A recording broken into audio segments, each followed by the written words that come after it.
রিশাদ হোসেন বাংলার ক্রিকেটে এ যেন এক নতুন প্রতিভা। বাংলাদেশ ক্রিকেট টিমে হয়তো অনেক কিছুই ছিল, কিন্তু একজন নির্ভরযোগ্য লেগ স্পিনার ছিল না। আর এই নিয়ে নাওয়া খাওয়া হারাম হয়ে গিয়েছিল নির্বাচকদের। হাসারাঙ্গা, সাদাব ও রশিদ খানের মতো একজন লেগ স্পিনার বাংলার ক্রিকেট টিমেও যে খুব বেশি দরকার, তার প্রয়োজনীয়তা হারে হারে টের পাচ্ছিল বাংলাদেশ ক্রিকেট বোর্ড। জুবায়ের হোসেন লিখন থেকে শুরু করে আমিনুল ইসলাম বিপ্লব পর্যন্ত অনেক লেগ স্পিনারকে ট্রাই করা হয় বাংলাদেশ টিমে, কিন্তু কেউই মনোপুত হয়নি বা টিমের নির্বাচকদের মন জয় করার মতো পারফর্ম করতে পারেনি। তাই এই জায়গাটা নিয়ে অনেক দিন যাবৎ বাংলাদেশ ক্রিকেট টিমকে ভুগতে হয়। অবশেষে স্বস্তির দেখা মিলল রিশাদ হোসেনের আগমনে। 21 বছর বয়সী এই লেগের জন্ম বাংলাদেশের নীলফামারীতে। টি-20 বিশ্বকাপ 2024-এর এই আসরে খেলেছেন 4টি ম্যাচ।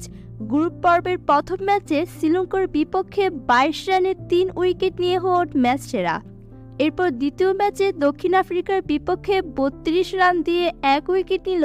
আবার নেদারল্যান্ডসের বিপক্ষে 33 রান দিয়ে 3 উইকেট নিয়ে বড় ভূমিকা রাখেন দলের জয়ে। সর্বশেষ নেপালের সাথে উইকেট না পেলেও ছিলেন খুব ইকোনমিক্যাল।